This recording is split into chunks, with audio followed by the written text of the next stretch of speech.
Ma'am June నెలలో ఏ రాసుల వారికి ఎలా ఉండబోతుంది అంటారు, కొంచెం చెప్తారా? తప్పక ఎప్పుడు మాట్లాడుకునేటట్టే మనమేమో గోచారం ఫస్ట్ మాట్లాడుకోవాలి. కానీ అంతకన్నా ముందు ఏంటంటే ఇది అధిక మాసం, మనకు అందరికీ తెలిసిందే. జూన్ 15 వరకు అధిక మాసం ఉంది. పురుషోత్తం మంత్ అని కూడా అంటూ ఉంటారనమాట. ఈ మాసంలో ఏమి ముహూర్తాలు అవన్నీ ఉండవు, అంటే మంచి కార్యాలు ఎక్కువ చేయరు. కానీ చాలామందికి అపోహ ఉంటుందన్నమాట, ఏదైనా స్టార్ట్ చేయకూడదా అన్నట్టు. స్టార్ట్ చేయొచ్చు, బట్ ఆధ్యాత్మికంగా కూర్చుని మనం స్టార్ట్ చేయడం అనేది, అంటే మనలో మనం అనుకుని ఒక గోల్ పెట్టుకుని ఒక పర్పస్ పెట్టుకుని స్టార్ట్ చేయడం తప్పక చేయొచ్చు. కానీ ఏదైనా కొత్త పని స్టార్ట్ చేయడం ఎక్కువ వద్దని చెప్తాం. ముహూర్తాలు ఎక్కువ చూడరు అనమాట. బట్ అధిక మాసం ఎప్పుడు అయిపోతుందంటే మనకి జూన్ 15కి అయిపోతుంది. అదే టైంలో మనకి సన్ ఏంటంటే మనకేమో మిథునానికి వెళ్తున్నారనమాట. ఎప్పుడు జూన్ 15కి. జూన్ 2కి ఏంటంటే మనకి జూపిటర్ ఏమో కర్కాటకానికి వెళ్తున్నారు, అంటే ఎగ్జాల్టేషన్ పొజిషన్కి వస్తున్నారనమాట. శనీశ్వరుడేమో ఇప్పుడు ప్రస్తుతం మనకి తెలిసి మీనంలోనే ఉన్నారు, ఆయన ఈ నెల అంతా అక్కడే ఉంటున్నారు. అలాగే రాహు ఏమో మనకి కుంభంలో ఉన్నారు, ఆయన ఈ నెల అంతా అక్కడే ఉంటున్నారు. కేతు కూడా మనం చూసాము అంటే సింహంలో ఉన్నారు, ఈ నెల అంతా కేతు అక్కడే ఉంటున్నారనమాట. అలాగే మన శుక్రుడు విషయానికి వస్తే కనుక ఆయన జూన్ 8కి కర్కాటకానికి వెళ్తున్నారు. అలాగే మార్స్ అంటే ఏంటి, కుజుడు ప్రస్తుతం మనకు తెలుసు మనకి మేషంలో ఉన్నారు, ఓన్ హౌస్లో ఉన్నారనమాట. ఆయనేమో వృషభానికి వెళ్తున్నారు. ఎప్పుడు వెళ్తున్నారు? 20th జూన్కి వెళ్తున్నారు అనమాట. అలాగే మెర్కురీ మనం ప్రస్తుతం చూసాము అంటే కనుక మనకి మిథునంలో ఉన్నారు, ఆయనేమో మనం చూసాము అంటే 22nd జూన్కేమో కర్కాటకానికి వెళ్తున్నారనమాట. సో ఇది ప్రస్తుత పరిస్థితులు ఇట్లా ఉన్నాయి. అంటే ఏంటి, ఇప్పుడు వచ్చే మాసం కూడా మనం చూస్తున్నాం ఆల్ ఓవర్ ద వరల్డ్ కూడా కొంచెం డిస్టర్బెన్సెస్ అనేవి చాలా ఎక్కువ ఉన్నాయి. అంటే ఏంటి, సన్ మార్స్ కలయిక అనేది ఒకటి మనం చూసాము. అలాగే మనం ఏంటంటే కొన్ని గ్రహాలు కలవడం ఒక రాశిలో కలిసినప్పుడు కొన్నిసార్లు ఏంటంటే డిస్టర్బెన్సెస్ అనేవి జనరల్గానే మనం చూస్తూ ఉంటాం అనమాట. ఇది జనరల్గా జరిగిపోయింది గురించి మనం మాట్లాడుతున్నాం, ఇప్పుడు జరగబోయేది గురించి మనం మాట్లాడదాము. సో కొన్ని రాశుల వారికి చాలా బాగుంటుంది, కొన్ని రాశుల వారికి అంత బాగుంటుందో ఎప్పుడు మనం మాట్లాడుకున్నట్టే. అంటే 12 రాశుల వారికి అన్నీ బాగుండాలని లేదు కదా. సో జనరల్గా మనం ఏంటంటే పరిహారాలు చేయమని చెప్తూ ఉంటాము. ఏమేం పరిహారాలు చేయొచ్చు అంటే, జనరల్ పరిహారాలు ఎప్పటికైనా మనం చెప్పేది ఏంటంటే శక్తి పూజలు కంటిన్యూ చేయండి. శక్తి పూజలు చేసిన వాళ్ళకి ఏది దగ్గరికి కూడా రాదనమాట. అంటే అమ్మ పాదాలు పట్టుకున్న వాళ్ళకి ఏమీ ఉండదు మనకి అందరూ చెప్తూ ఉంటారు. సో తప్పక శక్తి పూజలు చేసేవాళ్ళు కంటిన్యూ చేయండి. ఒక జపం చేసుకోవడం కానీ లేకపోతే మంత్రోపదేశం చేసుకోవడం కానీ ఇవన్నీ కూడా మనం చేసుకుంటూ ఉండొచ్చు. అండ్ ఆల్సో ఏంటంటే మనం ఈ నెల అంతా కూడా ఆధ్యాత్మికంగా మనం గడపడం అనేది మంచిది. ఎందుకంటే మనకి తెలుసు సన్ చాలా చాలా వేడిగా ఉంది. బేసికలీ ఇన్ఫెక్షన్స్ అనేవి చాలా ఈజీగా వస్తాయి, అంటే జలుబులు వస్తూ ఉంటాయి ఈ కాలంలో. అండ్ ఆల్సో అందరూ ఏసీలోనే కూర్చుంటూ ఉంటారు, ఇన్ఫెక్షన్స్ అనేవి తొందరగా వస్తూ ఉంటాయి. సో హెల్త్ రీత్యా అన్ని రాసుల వాళ్ళు జాగ్రత్త పడడం అనేది వెరీ ఇంపార్టెంట్. అదొకటి కాకుండా ఏ రాశి వాళ్ళకి చాలా బాగుంది అంటే మనకి వృషభ రాశి వాళ్ళకి చాలా బాగుంది. అలాగే మనం చూసాము అంటే కర్కాటకానికి కొంతవరకు బాగుంది, సింహానికి బాగుంది, ఇంకోటి ధనుర్కి బాగుంది, అండ్ ఆల్సో వృశ్చికానికి చాలా బాగుంటుందన్నమాట. ఇవన్నీ ఏంటంటే జనరల్ ప్రెడిక్షన్సే. ఎవరైనా సరే వ్యక్తిగత జాతకం చూపించుకుని దాన్ని బట్టి మనం పరిహారాలు చేయడం కానీ లేకపోతే ఒక పూజలు చేయడం కానీ లేకపోతే ఏదైనా ఒక స్టోన్ పెట్టుకోవాలన్నా రుద్రాక్ష వేసుకోవాలన్నా ఇవన్నీ చేయడం అనేది చేస్తే కనుక వాళ్ళకి స్పెసిఫిక్గా ఉంటుంది. సో ఈజీగా వాళ్ళకి సొల్యూషన్ అనేది కూడా దొరుకుతుంది అనమాట. సో ఎప్పుడు సొల్యూషన్ వస్తుంది, లేకపోతే ఎప్పుడు మంచి పీరియడ్ వస్తుంది, లేకపోతే ఎప్పుడు జాగ్రత్తగా ఉండాలి, ఇవన్నీ కూడా ఏంటంటే జాతక రీత్యా చెప్పడం అనేది జరుగుతుంది. దానికి ఫస్ట్ ఎప్పుడు ఏంటి, వ్యక్తిగత జాతకం చూపించుకోవడం అనేది వెరీ వెరీ ఇంపార్టెంట్. ఇంకోటి మోస్ట్ ఇంపార్టెంట్ ఏంటంటే మనం టారో కార్డ్ రీడింగ్ కూడా నేను చెప్పచ్చు. అంటే మంత్లీ ప్రొడిక్షన్స్ అనేవి మనం నెక్స్ట్ మంత్ నుంచి చెప్పడం జరుగుతుంది ఇదే ఛానల్లో, హెడ్ టీవీలో, అంటే ఆహా భక్తిలో. అది దానికి ఏంటంటే మన కార్డ్స్ తీసి మనం ప్రెడిక్షన్స్ అనేది చేయడం అనేది జరుగుతుంది. బట్ జనరల్గా ఎవరికైనా టారో కార్డ్ రీడింగ్ చేసుకోవాలి అన్నా కూడా మనీ సంప్రదించవచ్చు అనమాట. అండ్ ఆల్సో టారో కార్డ్లో యూజువల్గా ఏంటంటే 78 కార్డ్స్ ఉంటాయి. దాంట్లో ఏంటంటే 22 కార్డ్స్ ఏమో మేజర్ అండ్ మైనర్ కార్డ్స్ ఉంటాయి అన్నమాట. అండ్ మైనర్ కార్డ్స్ మిగతా 56. అందరికీ తెలుసు, పాక ఆడవాళ్ళకి అందరికీ తెలుస్తుంది కదా 56 కార్డ్స్ ఉంటాయి. దాంట్లో 1 to 10 తర్వాత మనకి జాక్, కింగ్, క్వీన్ అవన్నీ ఉంటూ ఉంటాయి. సో అలాగే ఇవి కూడా ఉంటాయి. ఇవన్నీ ఏంటంటే ఏదైనా సరే మన సైకలాజికల్, అంటే ఏంటి, మనకి యూనివర్స్ ఇచ్చిన ఒక వరం, అంటే ఒక బూన్ కింద తీసుకోవాలన్నమాట, మన బ్లెస్సింగ్స్ కింద తీసుకోవాలి.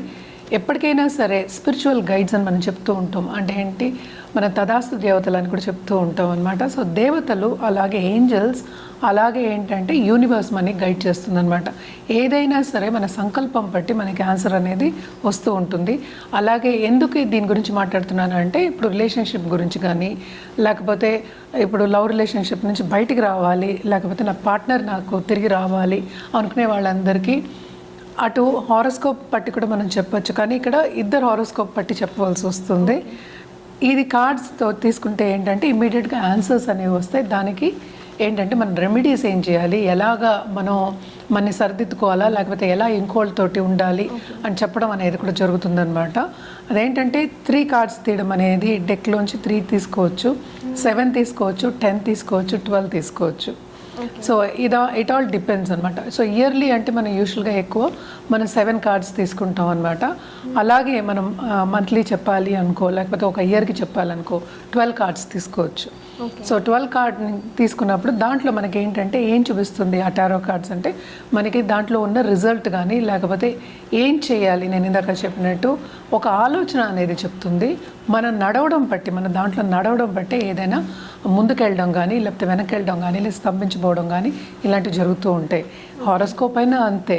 అంటే వ్యక్తిగత జాతకం మీద మనం చెప్తూ ఉంటాం, రెమెడియల్ మెషర్స్ చేయండి, ఇలా ఉంటుంది, ఇలా ఉంటుంది, ఈ టైంలో ఇలా ఉండండి అని చెప్తాం. అందరూ చేయలేకపోతారు, కొన్ని కారణాలు ఉంటాయి వాళ్ళకి. ఏ కారణం మూలనో చేయలేకపోతే అది ముందుకెళ్ళదు. అంటే ఏంటి, కర్వ మారుతూ ఉంటుందన్నమాట, ఆ రిజల్ట్ మారుతూ ఉంటుంది. సో తప్పక ఏంటంటే రెమెడియల్ మెషర్స్ చేయడం అనేది వెరీ వెరీ ఇంపార్టెంట్. ఇప్పుడు నా పీరియడ్ బాగాలేదు అని రెమెడియల్ మెషర్స్ మానేయకూడదు. అంటే ఏంటి, నాకు అంత డిస్టర్బెన్స్గా ఉంది, నేను చేయలేను అని మానేయకూడదు. అట్ ద సేమ్ టైం నా పీరియడ్ చాలా బాగుంది, నేను అనుకున్నదంతా సాధిస్తున్నాను అని రెమెడియల్ మెషర్స్ చేయకుండా ఉండడం కూడా ఇట్స్ నాట్ కరెక్ట్. అంటే కొంతవరకు మనం ఏం చేయగలమో అది చేయడం అనేది వెరీ ఇంపార్టెంట్. ఇప్పుడు జాతక రీత్యా కానీ, లేకపోతే టారో కార్డ్ రీత్యా కానీ రెమెడియల్ మెషర్స్ ఎందుకు చెప్తాం, బికాస్ ముందు చూపు అంటే ఏంటి, మన ఫ్యూచర్ బాగుండాలనే చెప్తూ ఉంటాం. సో ఫ్యూచర్ బాగుండడానికి అంటే మనం ప్రిపేర్ చేస్తున్నాం అనమాట. అంటే ఇప్పుడు బాగాలేదు కనుక రేపు బాగుంటుందని ఏం లేదు కదా, ఇప్పుడు బాగుండాలి, ఎప్పుడు బాగుండాలని కోరుకుంటూ మన మిగతా రాశుల వారి గురించి మాట్లాడుకుందాం. మేడం, జూన్ నెలలో ధనుసు రాశి వారికి ఎలా ఉండబోతుంది అంటారు, వాళ్ళ కెరీర్ ఎలా ఉండబోతుంది అంటారు? ధనుసు రాశి వాళ్ళు కూడా అదృష్టవంతులనే చెప్పాలి. ఈ రాశికి అధిపతి ఏమో ఈవెందో ఎగ్జాల్టేషన్ ఏమో 8లో అయినప్పటికీ తప్పక ఏంటంటే ల్యాండెడ్ ప్రాపర్టీస్ వచ్చే ఛాన్సెస్ ఎక్కువ కనిపిస్తున్నాయి. ఏదైనా సరే ఖరీదైన వస్తువులు కొనుక్కునే ఛాన్సెస్, అలాగే వీళ్ళ కెరియర్లో కూడా విస్తరింపయ్యే ఛాన్సెస్ మనకి ఎక్కువ కనిపిస్తున్నాయి. ఎందుకంటే ఈ రాశికి అధిపతి ఎగ్జాల్టేషన్ పొజిషన్లో ఉంటే ఇంకేం కావాలి, పైకి వెళ్ళే ఛాన్సెస్ మనకి చాలా ఎక్కువ కనిపిస్తున్నాయి అన్నమాట. అండ్ మనం చేసే పనిలోనే గుర్తింపు వస్తే పైకి వెళ్ళినట్టే కదా. సో ఇన్ఫ్లుయెన్సర్స్ అని చెప్పచ్చు, అలాగే సోషల్ ఇంపాక్ట్ చేసేవాళ్ళు వీళ్ళందరికీ కూడా అంటే బాగా ఒక పొజిషన్ వచ్చే వాళ్ళకి ఇంకా పైకి వెళ్ళే ఛాన్సెస్ మనకి ఎక్కువ కనిపిస్తున్నాయి అన్నమాట. ఎస్పెషలీ మనం చూసాము అంటే సన్ కూడా 7th హౌస్కి వస్తున్నారు 15 జూన్ 15కి. తప్పక గుర్తింపు అనేది వీళ్ళకి చాలా బాగుంది, గుర్తింపు వస్తుంది. వాళ్ళు అనుకున్న రీత్యా కన్నా ఇంకా ఎక్కువ వచ్చే ఛాన్సెస్ మనకి కనిపిస్తున్నాయి. అలాగే ఫైనాన్షియల్ సిచ్యువేషన్ కూడా ఇంప్రూవ్ అయ్యే ఛాన్సెస్ మనకి ఏంటంటే 9th లార్డ్ ఏమో మనకి 7th వస్తున్నారు. సో పార్ట్నర్షిప్ బిజినెస్ విస్తరిస్తుంది. ఎస్పెషలీ నాలెడ్జ్ ఇండస్ట్రీలో ఉన్న వాళ్ళందరికీ చాలా బాగుంటుందని చెప్పాలన్నమాట. అండ్ ఆల్సో దాంపత్య జీవితంలో కొంతవరకు ఈగో క్లాషెస్ రావడం కానీ, లేకపోతే ఏంటంటే నువ్వెంత అని మాట్లాడుకోవడం కానీ, అంటే విభేదాలు వచ్చే ఛాన్సెస్ మనకి ఎక్కువ కనిపిస్తున్నాయి అన్నమాట. కొంతవరకు ఇంటర్పర్సనల్ రిలేషన్షిప్లో జాగ్రత్తగా ఉండడం అనేది వీళ్ళకి సూచన. కొంతవరకు పేషెంట్గా ఉండడం, ఆలోచించుకుని మాట్లాడడం అనేది వీళ్ళకి ఇచ్చే సూచన అనమాట. సో లేకపోతే ఏంటంటే ఫైనాన్షియల్ సిచ్యువేషన్ బాగుంది, కెరియర్ పాత్ కూడా చాలా బాగుందనే చెప్పాలి. అలాగే ఇంట్లో కూడా శుభకార్యాలు జరిగే ఛాన్సెస్ మనకి ఎక్కువ కనిపిస్తున్నాయి. తప్పక ఖరీదైన వస్తువులు కొనుక్కుంటారు. అంటే ఏంటి, ఈ కాలంలో ఇదివరకైతే ఒక చీర కొనుక్కోవాలంటే అంత ఆలోచించేవాళ్ళు కాదు, ఇప్పుడు ఏంటంటే అది కూడా ఖరీదైపోయారు. తప్పక ఖరీదైన వస్తువులు ఇచ్చి పుచ్చుకోవడం అనేది మనకి కనిపిస్తోంది. అలాగే బంధుమిత్రుల కలయిక ఉంది. అండ్ ఆల్సో ఏంటంటే విందు వినోదాల్లో పాల్గొనడం, శుభకార్యాల్లో పాల్గొనడం అనేది మనకు కనిపిస్తుంది. అండ్ ఆల్సో ఆధ్యాత్మిక క్షేత్రాలు, స్పిరిచువల్ ప్లేసెస్కి వెళ్ళి, గుళ్ళకి వెళ్ళి పూజలు చేయడం కానీ, ఒక గురువు కింద వెళ్ళి గురువుని సేవించుకోవడం కానీ, ఇవన్నీ కూడా కనిపిస్తున్నాయి. అంటే స్పిరిచువల్ గ్రోత్ కూడా ఎక్కువ ఉందని చెప్పడం జరుగుతుంది. అదొకటి కాకుండా 11th లార్డ్ కూడా మనం చూసాము అంటే 8th హౌస్కి వస్తున్నారనమాట. అన్ని మూమెంట్స్ అన్ని 8th హౌస్లో ఉంటున్నాయి కనుక కొంతవరకు ఏంటంటే హెల్త్ రీత్యా ఇబ్బంది పడే ఛాన్సెస్ మనకి కనిపిస్తున్నాయి అన్నమాట. సో కొంతవరకు హెల్త్ కాపాడుకుంటూ రావాలి అని సూచన చెప్పడం జరుగుతోంది. అలాగే కొత్తగా పెళ్లి కావాలి అన్న వాళ్ళకి తప్పక పెళ్ళి అయ్యే ఛాన్సెస్ కానీ, అలాగే వాళ్ళు అనుకున్న రీత్యా అంటే ఏంటి పార్ట్నర్ ఇలా ఉండాలి అనే కొంతమందికి ఒక ఊహాగానాలు ఉంటాయి కదా, అవన్నీ అయ్యే ఛాన్సెస్ అలాగే అయ్యే ఛాన్సెస్ మనకి కనిపిస్తున్నాయి. శుభమే కనిపిస్తుంది కొంతవరకు, కానీ హెల్త్ మాత్రం సెన్సిటివ్ అయ్యే ఛాన్సెస్ ఉన్నాయి.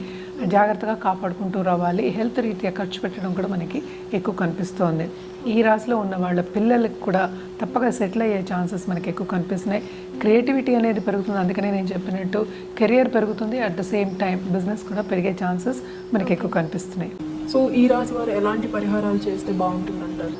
తప్పక గురుకాళ్ళు పట్టుకోవడం అనేది ఫస్ట్ ఆప్షను. అలాగే మనం చూసాము అంటే సెకండ్ అండ్ థర్డ్ లాడేమో మనకి ఫోర్త్లో ఉన్నారు, అంటే శని ఉన్నారనమాట. సో నవగ్రహాలకి జనరల్గా చేయడం అనేది మంచిది. అంటే నవగ్రహ పూజలు కానీ లేకపోతే నవగ్రహ హోమాలు కానీ దాంట్లో పాల్గొనడం కానీ చాలా మంచిది. అదొకటి కాకుండా రుద్రాభిషేకం చేసుకోవడం ఇంట్లోనే చేసుకోండి, చాలా మంచిది. లేని పక్షాన్ని శివాలయంకి వెళ్ళి దర్శించుకుని మార్నింగ్ చేసుకుని మీ పేరు మీద మీ గోత్రం మీద చేసుకుని రావడం, అలాగే ప్రసాదం తీసుకోవడం అనేది ఇంకా మంచిదన్నమాట. అండ్ ఆల్సో మన కలర్స్ విషయానికి వస్తే కనుక తప్పక ఎల్లో టు గోల్డ్ కలర్ వాడడం ఇంకా మంచిదన్నమాట. దాంతోపాటు ఆరెంజ్ కూడా చేర్చుకోండి, ఇంకా బాగుంటుంది. అండ్ ఆల్సో రుద్రాక్ష విషయానికి వస్తే కనుక పంచముఖి రుద్రాక్ష వేసుకోవడం చాలా చాలా మంచిది. దాంతోపాటు త్రిముఖి రుద్రాక్ష అండ్ ఆల్సో ఏకముఖి రుద్రాక్ష కూడా వేసుకోవచ్చు అనమాట. ఏదైనప్పటికీ కొంతవరకు దృష్టి దోషం పోవాలి, నరదృష్టి పోవాలి అంటే వీళ్ళకి, ఎందుకంటే ఎప్పటికైనా ఇప్పుడు మనం చెప్పినట్టు గుర్తింపు వస్తే అందరూ కళ్ళు పడుతూ ఉంటాయి అంటాం కనుక, సో తప్పక ఏంటంటే పంచముఖి రుద్రాక్ష ఎక్కువ వేసుకోవడం అనేది మంచిదన్నమాట.